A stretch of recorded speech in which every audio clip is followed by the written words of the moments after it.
à 8h44, c'est l'heure d'écouter les meilleurs moments de la revue de presse de Nicolas Canteloup avec Julie. Emmanuel Macron termine son voyage en Chine. Emmanuel Macron, bonjour. Madame Julie, see what's out here now. Monsieur Cohen, c'est Fontakawik. Madame Burki Super. et Madame Lagardère également. Tu commences à compter, Monsieur Cohen. Tu commences à pointing Arbus à 320. Yo, qui vient sur moi, Monsieur Cabrol? Qu'est-ce que vous lui avez demandé là à Laurent Cabrol? S'il savait faire du vélo et s'il avait mangé. Oui, vous l'avez compris, j'utilise surtout les bases du mandarin avec vous parce que, soyons francs, vous n'avez pas tout à fait le niveau. Alors que moi, pardon, vous, oui, bien sûr. mais moi, pardon, mais j'ai négocié du gros contrat. Ah oui, Monsieur Cohen, je les ai emplâtrés sévères. Bah oui, on parle effectivement de plusieurs milliards d'euros de contrats signés, dont 10 milliards pour le nucléaire. Voilà, du nucléaire. Pourquoi Les Chinois, disons-le, utilisent encore trop de combustibles polluants pour leur énergie. Ils font brûler du charbon, du gaz ou des Tibétains, des opposants politiques. D'où l'investir. L'idée urgente d'investir dans le nucléaire. Emmanuel, pas de boulette. On ne parle pas des opposants politiques ou des Tibétains à 2 heures de reprendre l'avion. C'est une boulette.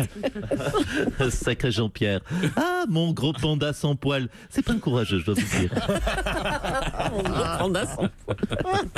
Cela dit, Emmanuel Macron, c'est dangereux le nucléaire. Mais vous savez, Madame Julie, même si une centrale explose et tue, allez, à la louche 300 millions de Chinois, il en restera quand même 2 milliards. Les Chinois eux-mêmes ne s'en rendront même pas compte. Allez, je dois vous laisser. Ah ok, à tous, c'est tout. Merci Monsieur Macron et bon retour. Retour en France, à Rome plus exactement.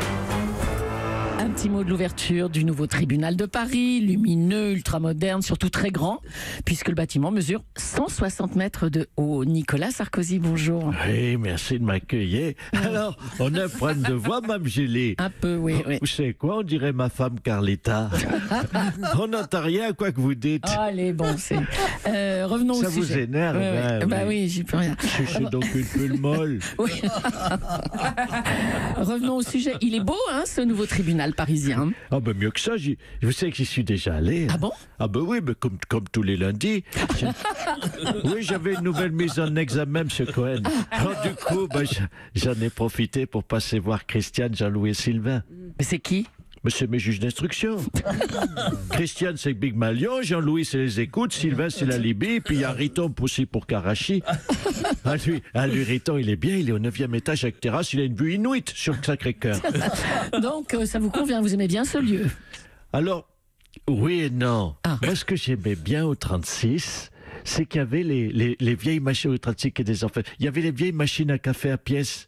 Avec le potage à la tomate qui tombait un petit peu à la fin, les 3 gouttes. C'était bon, ça. Quand vous restiez plus de 10 heures en garde à vue, ça te faisait une soupe, carrément. Oui, bon, on va pas rentrer dans les détails. On va parler plutôt de l'intervention d'Emmanuel Macron par Jean-Jacques Bourdin, enfin l'interview d'Emmanuel Macron par Jean-Jacques Bourdin et Edoui Plenel. Vous avez regardé cette interview qui, je cite, devait casser les codes? Ah oui, 3 heures de brouhaha, ça m'a bien cassé les codes. Je crois que ça a cassé les codes à tout le monde. Hein. Vous auriez pu vous prêter à ce genre d'exercice, vous? 3 heures de vin de Plenel? Ouais. Ah non, j'aurais pas pu. Non. Au bout de 3 minutes, je passais par-dessus la table et je le défonçais à Magnum. Merci Nicolas Sarkozy, à bientôt. Sans prix. Georges Tron est accusé d'agression sexuelle. Son avocat, maître Dupond-Moretti, affirme qu'il est innocent et juste passionné de réflexologie plantaire. Dominique Strauss-Kahn, bonjour. Bonjour. Vous êtes notre consultant en réflexologie plantaire. On attend votre réaction, bien sûr. Oui, consultant en réflexologie plantaire. Je tiens à saluer. Très franchement, le talent de maître Dupond-Moretti. Stratégiquement, c'est très bien joué d'affirmer que son client est un passionné des pieds. La partie, en effet, la plus éloignée des parties intimes. S'il avait dit, tout au contraire, mon client est un simple passionné de réflexologie mammaire ou de réflexologie fessière, il était démasqué instantanément et il partait en zonzon direct. Mais enfin, ça n'existe pas, la réflexologie fessière, ni mammaire d'ailleurs. Oui, c'est ce que je dis, grosse maline. Non, j'ai Grosse maline, non mais oh. une solution, je les appelle toutes comme ça. J'ai une solution toute simple. pour faire avancer ce matin la justice Oui. et savoir si Georges Tron est oui ou non innocent. Je pense qu'il est urgent d'organiser une confrontation. Ah, avec les victimes? Non, une confrontation avec Yannick Noah. Avec Yannick Noah. Si Georges Tron se rue sur les pieds du capitaine de l'équipe de France qui a 9 chances sur 10 d'être pieds nus, c'est qu'il est complètement malade. Ah, pas bête. Ouais. Merci, d'autant qu'il a des raisons de se réjouir dans l'actualité, comme les emmerdes de Jean-Jacques Furvoas. Ouais, c'est une bonne nouvelle alors. Bah, écoutez, pour une fois qu'un homme politique viole autre chose qu'une femme, c'est une bonne nouvelle. Bravo, mon Jean-Jacques. Merci Dominique Strauss-Kahn. Après les JO d'hier, ce sont les Jeux paralympiques qui se poursuivent en Corée. Nelson Montfort, vous êtes toujours sur place. Christian, tu sais ce que c'est le gros avantage d'être manchot quand il fait moins 25 degrés? Mais c'est qu'au moins t'as pas froid aux mains. Nelson. Nelson, on vous entend, hein? Nelson. Oui. Vous êtes sur Europe 1 là, hein? Oui, bonjour ma chère Bonjour, Julie, je bonjour. reconnais votre voix. C'est important de parler des Paralympiques. Alors, dites-nous, quelles sont nos chances de médaille? Eh bien écoutez, elles sont immenses, elles sont excellentes. Nous sommes également très bien placés en biathlon non-voyant.